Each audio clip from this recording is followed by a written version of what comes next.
The day my father called me uneducated trash, he threw my backpack onto the front lawn and locked the door behind me.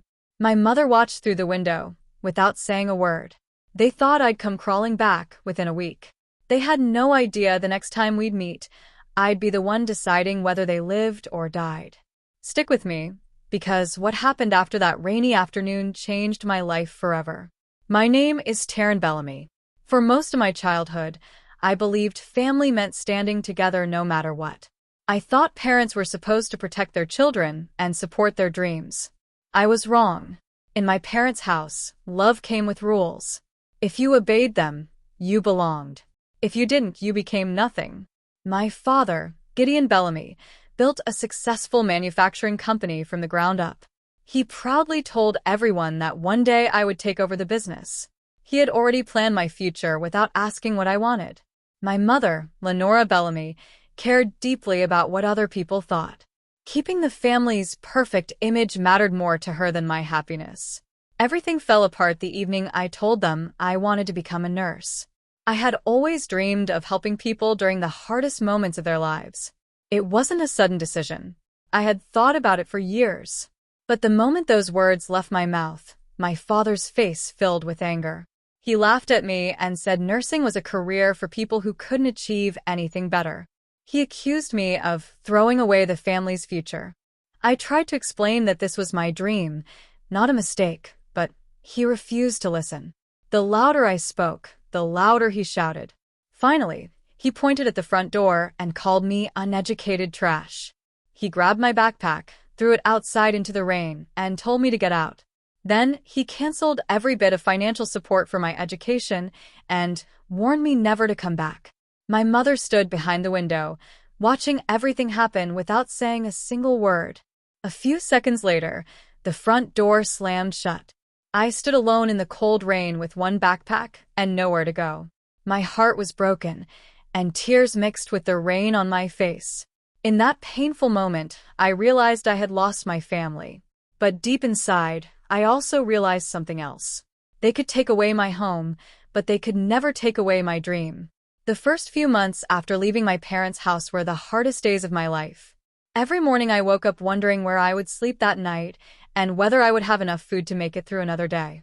Some nights I stayed in homeless shelters. Other nights I sat in bus stations until sunrise because I had nowhere else to go. I learned very quickly that survival was not easy, but giving up was never an option. Money disappeared faster than I could earn it. I skipped meals so I could save enough to buy textbooks and pay school fees. Sometimes a single sandwich had to last the entire day. My stomach often hurt from hunger, but I kept telling myself that this pain would not last forever. I found a job cleaning hospital hallways during the night. After everyone else went home, I pushed my cleaning cart through quiet corridors, mopped floors, emptied trash bins, and wiped down waiting rooms. It was exhausting work, but I was grateful to have it. Every dollar I earned brought me one step closer to my dream. Whenever I had a break, I opened my books and studied. Some nights I was so tired that I almost fell asleep over my notes. Still, I kept reading, highlighting pages, and preparing for my exams. I knew nobody else was going to build my future for me. While working, I watched nurses move quickly from one patient to another. They comforted frightened children, held the hands of elderly people, and stayed calm even during emergencies. They treated complete strangers with a kindness I had never received inside my own home. Watching them reminded me why I had chosen this path in the first place. Whenever I remembered my father's words, I refused to let them break me. Every time he had called me worthless, every insult, every cruel laugh became another reason to keep going. Instead of carrying anger, I carried determination. I made myself one promise. One day I would wear the white coat my father had mocked. One day I would prove that helping people was never a weak dream. One exam after another I passed. Every good grade became proof that my future belonged to me alone. The people who abandoned me no longer controlled my life. I was building something stronger than their approval. I was building a future that no one could ever take away. The years that followed were filled with hard work, long nights, and sacrifices that few people ever saw. Life did not suddenly become easy because I believed in my dream. Every step forward came with another challenge, but I refused to stop. I graduated from nursing school at the top of my class. The day I received my diploma, I remembered my father calling me a failure. Instead of feeling angry, I quietly smiled. His words had not destroyed my future. They had only made me fight harder for it. Most people thought becoming a nurse would be enough, but I wanted to learn more. I wanted to help patients in even greater ways. So I made another difficult decision. I applied to medical school. Getting accepted was only the beginning. Medical school demanded everything I had. The classes were harder, the exams were longer, and the pressure never seemed to end. There were days when I wondered how much more I could take. Then I remembered standing alone in the rain with one backpack. If I had survived that day, I could survive anything. My professors noticed that I stayed calm during stressful situations. While other students panicked during difficult cases, I focused on finding solutions. They often trusted me with extra responsibilities because they knew I would never give up. During my hospital training, several experienced surgeons became my mentors. They taught me skills that could never be learned from books alone. They showed me how to stay calm during emergencies, how to make quick decisions, and how to care for patients with both confidence and compassion. Their belief in me gave me strength when I doubted myself. While many classmates spent weekends relaxing with friends or celebrating after exams, I worked extra shifts. Every hour I worked helped pay my tuition, rent, and living expenses. I rarely had time for vacations or parties. My life was built around studying, working, and preparing for the next challenge. The pain of losing my family never completely disappeared. There were still nights when I wondered why my parents had chosen pride over love. But instead of letting those memories fill me with bitterness, I turned them into determination. Slowly, people around the hospital began to know my name. Nurses respected my work ethic. Doctors trusted my judgment. My mentors often said that I never walked away from a difficult patient or an impossible case. That became my reputation. No matter how hard the situation seemed, I kept going. I had built my life from nothing, and I was determined that nothing would ever break me again. As the years passed, my career continued to grow. I worked hard every single day, learned from every patient, and slowly became the doctor I had always dreamed of becoming. People respected me because I treated everyone with kindness, no matter who they were or where they came from. The life I had once imagined was finally becoming real. But through all those years, one thing never changed. My parents never called. They never sent a letter. They never asked if I was safe or happy. It was as if I had disappeared from their lives the day they closed the front door behind me. At first, I wondered if they were waiting for me to apologize. Then I realized the truth. Their pride mattered more than having their daughter back. Admitting they had been wrong would have meant facing the pain they had caused. They chose silence instead. From time to time, I heard small pieces of news about the family business. Former employees and people around town talked about how things were changing. My father had pushed away experienced advisors who had helped build the company. Instead, he trusted people who promised quick success, but cared only about themselves. One poor decision followed another, and the business slowly began to struggle. When I heard those stories, I felt no joy. I had never wanted my parents to fail. I simply wished they had chosen love over pride when they still had the chance. Sometimes, late at night after a long shift, I wondered if they ever thought about me. Did they remember the daughter they had thrown out into the rain? Did they ever regret the cruel words they had spoken? Those questions stayed in my mind, but I never searched for the answers. I had already learned one of life's hardest lessons. You cannot force people to love you. You cannot chase someone who has already decided to walk away. Instead, I focused on the people who truly cared about me. My coworkers celebrated my birthdays, checked on me after difficult surgeries, and stayed beside me during hard days. We shared meals after long shifts, laughed together, and supported one another through every challenge. Without realizing it, they became the family I had always wanted. They accepted me without asking me to change who I was. For the first time in many years, my life felt peaceful. I no longer woke up hoping my parents would call. I had stopped waiting for the love they had refused to give. I had found something even more valuable, a family built not by blood, but by kindness, trust, and choice. One stormy evening, the emergency department was busier than usual. Heavy rain had made the highways dangerous, and ambulances arrived one after another. Every member of the trauma team moved quickly, knowing that every second could mean the difference between life and death. I was leading the trauma team that night. Years of training had taught me to stay calm, even when everything around me felt chaotic. The loud alarms, rushing footsteps, and worried voices no longer distracted me. My focus stayed on the patients who needed help. Suddenly, the doors to the emergency room burst open. 2 stretchers were rushed inside at the same time. Paramedics shouted updates while nurses prepared emergency equipment. The patients had been involved in a terrible highway crash. Both had suffered serious injuries, and neither of them was conscious. "There isn't a second to waste," one of the paramedics said as we moved beside the stretchers. I quickly began giving instructions. One team checked breathing. Another prepared blood for transfusions. Everyone knew their job, and the room filled with focused energy. As a nurse began reading the patient's information aloud, I kept my attention on the injuries. Female patient, Lenora Bellamy. For a moment, I thought I had heard the wrong name. Then the nurse continued. Male patient, Gideon Bellamy. Time seemed to stop. I looked down at the 2 unconscious faces lying before me. My heart skipped a beat. After all these years, I recognized them immediately.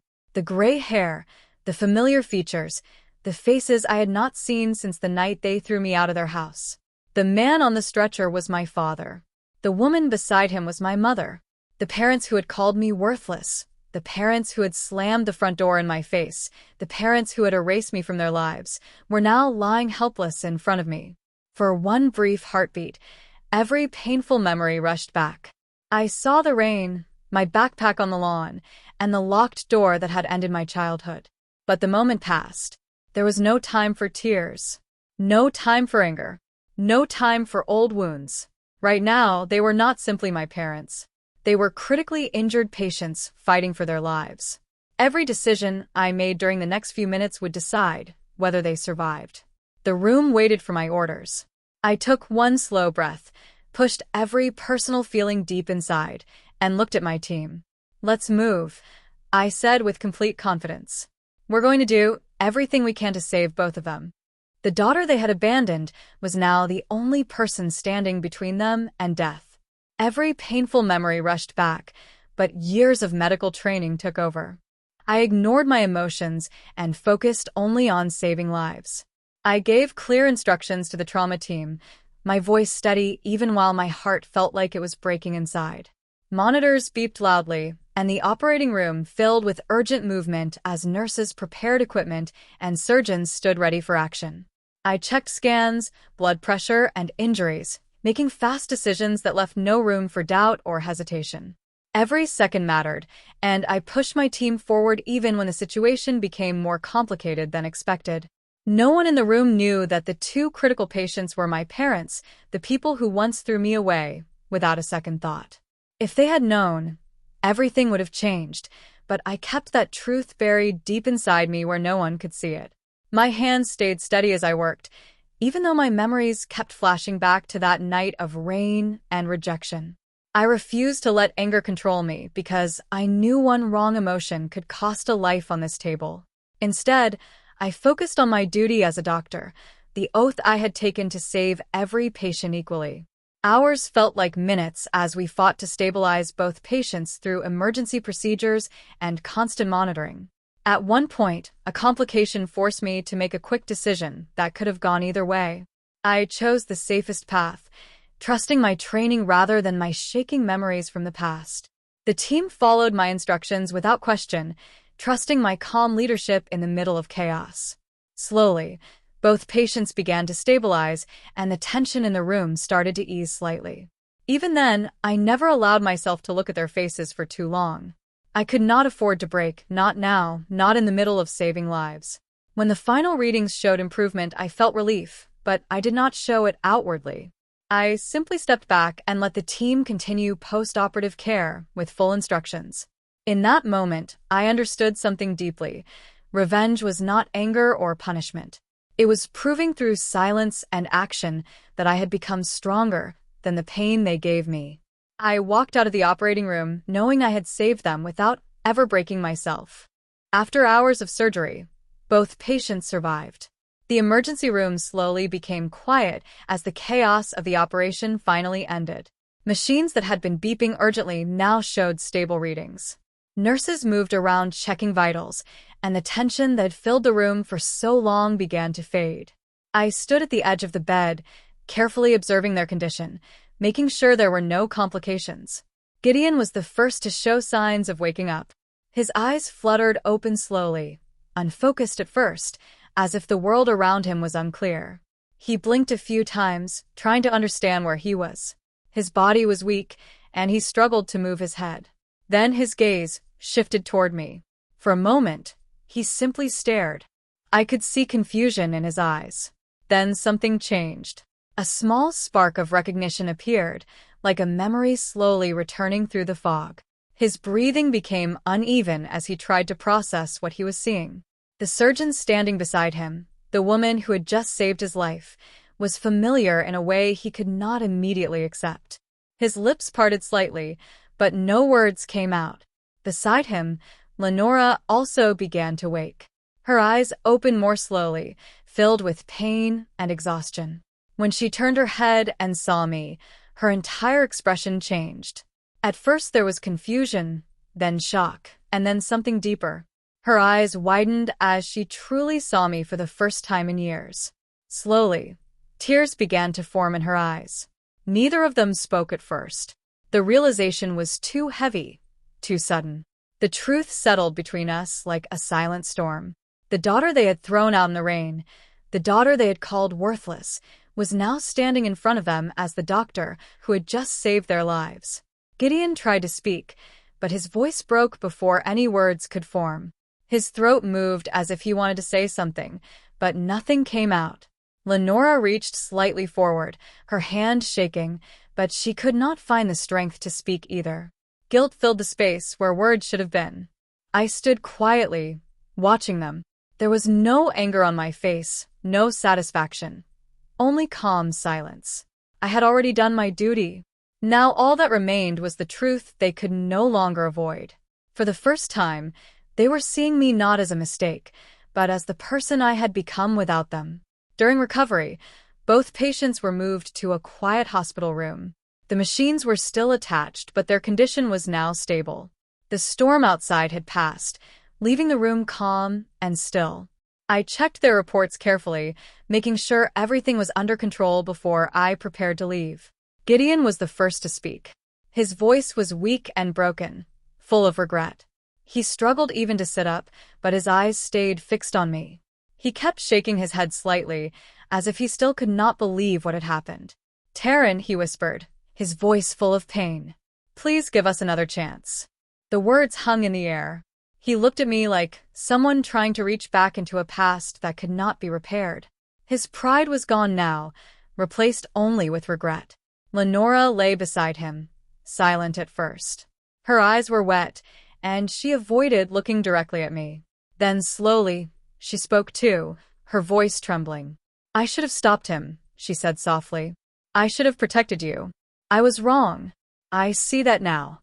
Her words carried years of silence, but they came too late. The damage had already been done long ago, in a house where I once stood in the rain with nothing but a backpack and broken trust. They both looked at me then, waiting for something. Forgiveness, anger, emotion, anything that would prove I still belonged to them in some way. Gideon finally asked the question that seemed to hurt him the most. "After everything, why did you save us?" The room became completely silent. I stood beside the bed, calm and steady. There was no anger in my heart and no satisfaction either. Only a deep understanding of who I had become after years of struggle. "I saved you because you were my patients," I said quietly. "That is my job. That is my choice." I paused for a moment, making sure my voice stayed firm. My compassion belongs to my profession, not to the people who abandoned me. Neither of them spoke after that. My words were not cruel, but they were final. There was nothing left to argue with. I adjusted their files, checked their vitals one last time, and prepared to hand over their care to another doctor. As I turned to leave, I did not look back. Taryn arranged for another physician to take over their care. She made sure the handover was complete, every detail explained clearly, and every instruction written down. There was no anger in her actions, only professionalism and finality. She checked the last reports once more, then placed the file on the desk. Everything that needed to be done for their recovery had been done. Before leaving, she stood quietly for a moment at the door. Gideon and Lenora lay in the room behind her, both awake now but still weak. They watched her carefully, as if hoping she might change her mind. The air between them felt heavy, filled with everything that had never been said for years. Gideon tried again, his voice low and fragile. "Please don't go like this," he said. "We can still fix this. We can still be a family." Lenora reached out slightly, her hand trembling. "We were wrong," she whispered. "Please, Taryn, don't leave us like strangers." Taryn listened, but she did not turn back. There was no anger in her face, and no tears either. Only calm acceptance of a truth that could not be changed. She had already given them the most important thing she could give, a chance to live. She took a slow breath, then spoke softly, without looking at them. "I wish you both a full recovery." Her words were simple, but they carried finality. Then she stepped out of the room. The door closed behind her with a quiet sound that felt heavier than any argument. Days passed, and both Gideon and Lenora continued to recover. They sent messages, asked nurses to pass on words, and tried to reach her through hospital staff. They even requested meetings, hoping she would come just once. But Taryn never responded. She did not return calls. She did not accept invitations. She did not open the door they had once closed on her. At first, they thought she was angry. Then they realized something deeper. It was not anger that kept her away. It was distance. A decision made long ago, when she had been standing alone in the rain. The silence hurt more than any argument ever could. There was nothing left to fight against, no emotion left to provoke. Only emptiness where a relationship used to exist. For the first time, Gideon and Lenora understood the truth they had avoided for years. Forgiveness could not erase betrayal. Time could not undo pain. And some broken families, no matter how much they wished, could never return to what they once were. Months later, the hospital was quieter as the night shift slowly ended. The smell of antiseptic still lingered in the air, but the emergency rooms were calm after a long day of surgeries. I stepped outside through the main entrance, finally feeling the cool night air on my face. My body was tired, but my mind was at peace. Another trauma surgery had just ended successfully. It had been a difficult case, but the patient was stable now. I had done everything I could, as I always did. There was no need for doubt anymore, no need to prove anything to anyone. My work spoke for itself. I stood for a moment on the steps of the hospital, looking out at the city lights.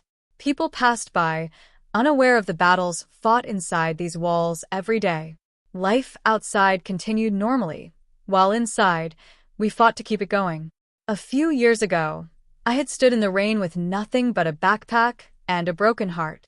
I had been called worthless, unworthy, and unwanted.